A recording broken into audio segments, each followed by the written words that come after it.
기록적인 경기 수로 가득했던 드라마 같은 시즌이 끝나고 마침내 유럽 5대 리그의 챔피언들이 모두 결정되었습니다. 슬롯 감독이 처음 지휘봉을 잡은 시즌에 리버풀이 프리미어리그 두 번째 우승을 차지했고, 바르셀로나는 레알 마드리드로부터 라리가 우승을 다시 탈환했고, 위넨 역시 레버쿠젠을 제치고 우승했고, 나폴리는 세리에에서 인테르를 왕좌에서 끌어내렸으며, PSG는 리그앙 4연속 우승을 거두며 정상을 지켰습니다. 국내 컵 대회에서도 동화 같은 이야기들이 펼쳐졌었는데, 팰리스, 뉴캐슬, 볼로냐, 슈투트가르트가 오랜 기간 이어진 무관의 시간을 끝내고 각각 트로피를 들어올렸으며, 토트넘 역시 맨유를 꺾고 유로파리그 우승을 차지하였죠.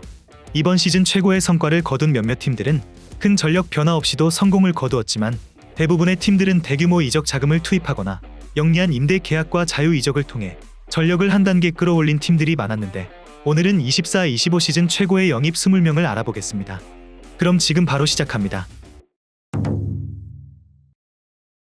먼저 22에 선정된 선수는 안토니입니다. 5월 초에 에스파뇰을 상대로 환상적인 결승골을 터뜨린 후에 다시 자신을 찾은 기분이 들었다는 인터뷰를 남긴 안토니는 1월에 맨유에서 임대로 와서 베티스에서 무려 9골을 기록하고 5개의 어시스트를 기록하였죠. 이는 그동안 맨유에서 2년 반 동안 암울한 시기를 보내면서 추락한 그의 명성을 회복하는 데 큰 도움이 되었고, 같은 팀 동료 이스코는 그가 한 시즌 더 머물 수 있도록 크라우드 펀딩이라도 해야 한다는 말을 남길 정도로 현재 맨유는 완전 이적을 원하는 구단에 약 4천만 파운드를 요구할 것으로 보도되고 있는 상황입니다. 다음 19위에 선정된 선수는 모이스킨입니다. 과거 에버턴에서 실패했던 모이스킨은 지난 시즌 유벤투스에서 단 한 골도 넣지 못했기 때문에 여름에 피오렌티나로 이적했을 때만 하더라도 그 누구도 큰 기대를 하지 않았습니다. 그러나 결과적으로 피오렌티나는 그가 지난 6년간 찾아 헤매던 가장 적합한 클럽이었는데, 이번 시즌 리그 32경기에 출전해 19골을 넣으며 피오렌티나의 리그 6위 및 유럽 대항전 진출에 기여했습니다. 킨의 부활은 그야말로 놀라울 정도였으며, 다음 시즌에도 이러한 활약을 이어간다면 2026년 월드컵에서 이탈리아의 핵심 스트라이커로 자리를 잡을 가능성도 있어 보입니다. 다음 18위에 선정된 선수는 제르단 샤키리입니다. 샤키리는 MLS의 시카고 파이어와 결별하고 지난 여름 친정팀 바젤로 돌아온 선수로, 33세가 된 그는 여전히 유럽 무대에서 경쟁력을 갖추고 있다는 사실을 증명했습니다. 샤키리는 최고의 폼을 되찾으며 바젤을 2017년 이후 첫 스위스 슈퍼리그 우승으로 이끌었고, 무려 39개의 공격 포인트를 기록하였죠. 다음 시즌 챔피언스리그 복귀가 예정된 바젤에서 샤키리는 더 많은 활약을 예고하고 있는데, 지금 클럽의 돌풍에 바람이 불고 있다는 그의 말처럼 이번 시즌 변화는 사실상 그의 독보적인 재능이 만들어낸 결과라고 해도 과언이 아닐 정도였습니다. 다음 17위에 선정된 선수는 니코 파스입니다. 레알은 유망주 니코 파스를 지난 여름 코모에 매각하기로 결정하면서, 이는 결과적으로 이번 시즌 최고의 가성비 영입 중 하나로 평가되고 있습니다. 공격형 미드필더인 파스는 파브레가스의 4-2-3-1 시스템에 완벽히 녹아들며 리그에서 14개의 공격 포인트를 기록하며 만개한 모습을 보여주었습니다. 파스는 리그 10위라는 코모의 예상 밖의 성적을 이끈 주역으로 득점 감각까지 갖춘 영리한 플레이메이커로서 이번 시즌 자신의 가치를 입증해냈죠. 파브레가스는 그를 완성형 선수이자 매우 큰 잠재력을 지닌 자원이라고 평가했을 정도로 최고의 활약을 보여준 선수 중 한 명이었습니다. 다음 16위에 선정된 선수는 미카 비어레스입니다. 아르테타 감독이 최근 몇 시즌 동안 아스날에서 제대로 된 9번 스트라이커를 영입하지 않은 점에 대해 많은 팬들에게 비판을 받아왔습니다. 그리고 아르테타는 유능한 자원이었던 비어레스를 떠나보낸 것에 대해서도 비판을 피할 수 없었죠. 비어레스는 마더웰과 슈투름 그라츠에서의 임대 활약으로 주목받았지만, 아스날은 그라츠로의 완전 이적을 단 400만 파운드에 허용했습니다. 비어레스는 시즌 전반기 그라츠에서 모든 대회를 통틀어 14골을 기록하였고, 챔피언스리그에서도 2골을 터뜨렸습니다. 이후 1월 1300만 파운드로 모나코에 합류한 그는 리그 13골을 추가하며 시즌을 마감했는데, 특히 3차례 해트트릭을 기록하며 모나코의 챔스 진출에 결정적인 기여를 한 선수였습니다. 다음 15위에 선정된 선수는 아요세 페레스입니다. 페레스는 비아레알 이적 당시에 지금이 커리어 최고의 순간이라고 밝혔고, 이는 지난 베티스에서 리그 9골에 그쳤던 그의 성적을 생각하면 다소 대담한 발언이었다고 볼 수 있겠습니다. 그러나 이번 시즌 그는 자신이 옳았음을 증명했는데, 이번 시즌 리그에서 페레스보다 많은 득점을 기록한 선수는 단 4명뿐이었고, 그는 19골을 터뜨리면서 비아레알을 리그 5위로 끌어올렸습니다. 31세가 된 페레스는 실제로 커리어의 정점을 찍고 있는 듯하며, 비아레알은 그의 박스한 감각과 득점 본능에 크게 의존하게 되었고, 그는 마르셀리노 감독 체제하에서 가장 성실하고 헌신적인 선수 중 한 명으로 꼽히며 비아레알이 다시 리그 상위권 팀으로 도약하는 데 큰 역할을 하였죠. 다음 14위에 선정된 선수는 흐비차 크바라츠엘리아입니다. 흐비차는 나폴리에서 리그 스타로 떠올랐지만 이제는 PSG에 완벽히 적응하면서 유럽 전체에서 손꼽히는 선수로 자리 잡게 되었습니다. 조지아 출신의 흡이차는 1월에 PSG에 합류한 이후부터 예측 불가능한 드리블과 플레이로 팬들의 환호를 이끌어냈죠.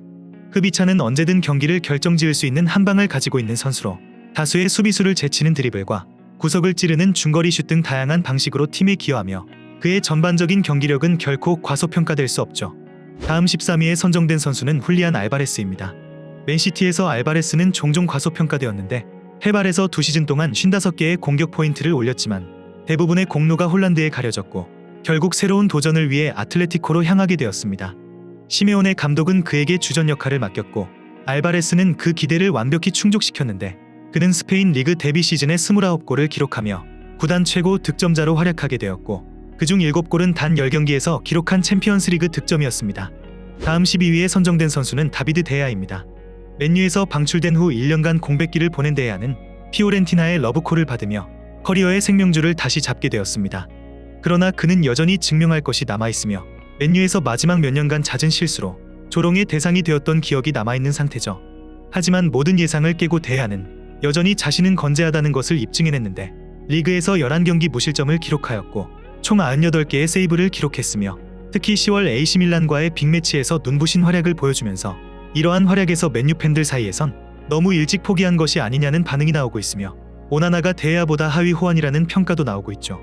다음 11위에 선정된 선수는 윌리안 파초입니다. PSG 역사상 가장 성공적인 시즌 중 하나로 평가받는 해에 숨은 영웅은 단연 윌리안 파초입니다. 프랑크푸르트에서 단 한 시즌 만에 인상적인 활약을 펼친 파초는 프랑스로 무대를 옮긴 후에 강력한 수비를 보이며 단숨에 수비의 핵심으로 자리를 잡았습니다. PSG는 리그에서 최강의 수비력을 자랑하며 우승을 차지했는데 이는 파초의 강력한 태클과 뛰어난 예측 능력 덕분이었으며 엘리케 감독은 그를 세계 최고의 센터백 중 한 명으로 평했으며 이제 겨우 23살에 접어든 파초는 앞으로 더 무서운 성장을 예고하고 있습니다. 다음 10위에 선정된 선수는 마테오 레테기입니다. 만치니가 이탈리아를 지휘하고 있었을 당시에 바티스투타에 비견한 적이 있는 레테기가 드디어 그 기대에 부응하기 시작했습니다. 2024년 여름 이적 시장에서 제노아를 떠나 아탈란타로 이적한 레테기는 가스페리니 감독 아래에서 완전히 만개한 모습을 보여주었는데 세리에 득점왕에 오른 그는 모든 대회를 합쳐 29골 8도움을 기록하면서 아탈란타를 사상 최고의 우승 경쟁 구도로 이끌었습니다. 비록 챔피언스리그에서는 아쉬운 모습을 보였지만 이탈리아 대표팀에서도 주전으로 자리 잡았고 단순한 골잡이를 넘어서 연계 플레이에 능한 완성형 공격수로 진화했습니다. 다음 9위에 선정된 선수는 세루 기라시입니다. 슈투트가르트에서 28골을 터뜨린 시즌 이후로 기라시의 활약은 우연이라는 평가를 받았습니다. 과거 렌과 릴에서는 이렇다 할 활약이 없었기 때문인데 하지만 도르트문트는 그를 새로운 주전 공격수로 영입했고 기라시는 기대를 훌쩍 넘는 활약을 펼쳤습니다. 도르트문트는 이번 시즌 분데스리가에서 여전히 불안정했지만 기라시는 리그에서 21골을 넣으며 득점 2위에 올랐고 챔피언스리그에서는 14경기 13골로 득점왕 경쟁을 벌였죠. 다음 8위에 선정된 선수는 빅터 오시멘입니다. 나폴리에서 구단 수뇌부와의 갈등으로 인해 갈라타사라이로 임대를 떠난 오시멘에게 이번 시즌은 실망스러운 선택처럼 보였을 수 있지만 그는 터키 리그에서도 자신의 가치를 완전히 증명해냈습니다. 40경기에서 36골을 기록하며 갈라타사라이의 리그와 컵 더블을 이끈 오시멘은 폭발적인 속도와 힘 그리고 기술을 모두 갖췄다 보니 터키 리그에선 어나더 레벨이었으며 이번 여름 유럽의 빅클럽들이 그의 영입을 두고 치열한 경쟁을 벌일 것으로 보입니다. 다음 7위에 선정된 선수는 로멜루 루카쿠입니다. 첼시는 지난 여름 나폴리에게 2,500만 파운드의 루카쿠를 매각하면서 마침내 이 베테랑 공격수와 작별했는데 당시 많은 이들은 이 금액은 과하다고 평가했고 루카쿠가 오시멘의 공백을 메울 수 있을 것이라 생각한 이들은 많지 않았습니다. 하지만 루카쿠는 다시 한번 놀라움을 안겼는데 인테르 시절 그를 지도했던 콘테 감독과의 재회는 그의 동기부여를 극대화했고 커리어 최초로 득점과 어시스트 모두 두 자릿수를 기록하며 팀의 4번째 스쿠데토로 이끌었고 이제 그는 이타적인 플레이도 겸비한 공격수로 거듭났죠. 다음 6위에 선정된 선수는 메이슨 그린우드입니다.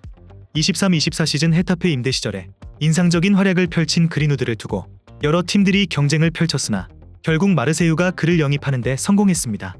그리고 그는 첫 시즌 만에 이적료 값을 충분히 증명해냈는데 리그에서 단 24경기에 출전하여 21골을 기록하였으며 그린우드는 마르세유 역사상 드록바를 뛰어넘는 골 기록을 세웠고 데제르비 감독이 이끄는 팀은 PSG에 이어 준우승을 차지하였죠.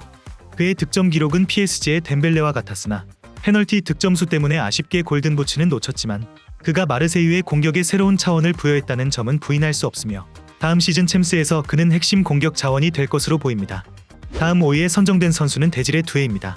스타드렌에서 인상적인 데뷔 시즌을 보낸 이후 두에는 미넨과 첼시를 포함한 여러 빅클럽들의 관심을 받으며 치열한 영입 경쟁에 휘말렸던 선수입니다. 하지만 그는 프랑스 내에서의 성장을 택하며 PSG를 선택했고 이는 결과적으로 옳은 결정이 되었습니다. 이번 시즌 28개의 골 관여를 기록했고 다양한 포지션에서 모두 활약하며 팀의 핵심 자원으로 자리 잡게 되었습니다. 바르콜라와의 경쟁이 치열했지만 두에는 PSG의 와일드카드로 자리매김했으며 강한 압박 속에서도 수비를 해집고 결정적인 패스를 만들어내는 능력을 입증해냈죠. 다음 4위에 선정된 선수는 마이클 올리세입니다. 이번 시즌 미넨에서 가장 주목을 받은 선수는 단연 케인이었고 분데스리가 우승을 이끈 26골 활약으로 그럴 자격이 충분한 선수이지만 잉글랜드 주장 케인의 활약 뒤에는 마이클 올리세의 존재가 있었으며 그는 팰리스에서 이적한 이후 미넨에서도 뛰어난 활약을 보여준 선수였습니다. 올리세는 팀 내 공동 2위 득점자이자 무려 18개의 어시스트를 기록하며 분데스리가 올해의 루키상을 수상하였고 챔피언스리그에서도 7개의 공격 포인트를 기록했습니다. 앞으로가 더욱 기대되는 선수이며 전성기 기량의 올리세는 현존하는 윙어 중에서도 가장 매력적이고 예측 불가한 선수로 평가받고 있습니다. 다음 3위에 선정된 선수는 주앙 네베스입니다. 작년 벤피카에서 주앙 네베스를 영입하기 위해 PSG와 맨유가 경쟁을 벌였고 결국 PSG가 승리를 거두었는데 지금쯤 맨유 수뇌부는 그의 성장을 부러운 시선으로 바라보고 있을지도 모릅니다. 실제로 네베스는 PSG의 중원을 완전히 바꿔놓은 영입이었으며 큰 경기일수록 더욱 존재감이 빛났는데 그는 좁은 공간에서 볼을 받아 전진 패스를 연결하는데 능숙할 뿐만 아니라 전방 압박에서 상대를 쉴 틈 없이 몰아붙이는 모습을 보여주었죠. 다음 2위에 선정된 선수는 스콘 맥토미니입니다. 맥토미니가 떠날 당시 대부분의 맨유 팬들은 별다른 아쉬움을 표하지 않았는데 유스 출신이라는 점 외에는 그가 단순한 성실한 선수 이상을 보여준 적이 없었기 때문입니다. 하지만 나폴리의 콘테 감독은 맨유의 어떤 감독들도 보지 못한 잠재력을 발견했는데 콘테는 맥토미니를 수비형 미드필더로 활용하지 않고 4-3-3 시스템에서 박스 안으로 적극적으로 침투하는 공미로 기용했고 그 전략은 대성공을 거뒀습니다. 맥토미니는 이번 시즌 세리의 최고의 미드필더로 선정되었으며 18개의 공격 포인트를 기록하면서 리그 MVP를 수상한 선수입니다. 전 맨유 감독 솔샤르가 BBC 인터뷰를 통해 어떻게 맥토미니를 팔 수 있었는지 이해할 수 없다고 말했을 정도로 이제 세리의 챔피언의 중심으로 거듭난 맥토미니는 맨유 시절보다 더 크고 더 나은 무대에서 커리어를 이어가고 있습니다. 마지막 대망의 1위에 선정된 선수는 킬리안 음바페입니다. 음바페가 레알에 합류한 이후 팀의 조직력은 이전보다 나빠졌고 이는 단순한 사실에 불과합니다. 지난 시즌 라리가와 챔피언스리그를 제패했던 레알은 이번 시즌 두 대회 모두 초라하게 타이틀을 내주었고 라리가에서는 바르셀로나에 명확히 밀렸으며 챔피언스리그에서는 부상에 시달린 아스날에게 완패를 당했죠. 음바페 역시 시즌 초반에는 적응에 애를 먹었는데 비니시우스와 호드리구 사이에서 중앙 공격수로 기용되며 익숙하지 않은 역할을 맡았기 때문입니다. 하지만 그는 비판을 딛고 끝내 자신을 증명했는데 이번 시즌 레알의 부진을 음바페 탓으로 돌릴 수 없을 만큼 그는 모든 대회를 통틀어 44골을 기록하였고 그중 리그에서만 31골을 터뜨리며 유럽 골든슈를 차지했으며 바르셀로나와 맨시티를 상대로 해트트릭까지 기록하는 등 이 모든 것이 이적료 영원으로 이뤄낸 성과입니다.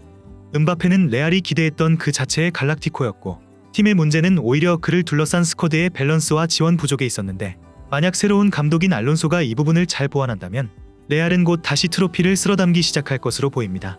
이렇게 지금까지 24-25 시즌 최고의 영입 20명을 알아보았는데 여러분들은 이번 시즌 최고의 영입은 누구라고 생각하시나요? 댓글로 많은 의견 남겨주시면 감사하겠습니다. 그럼 이번 영상은 여기서 마치며 지금까지 에띵이었습니다.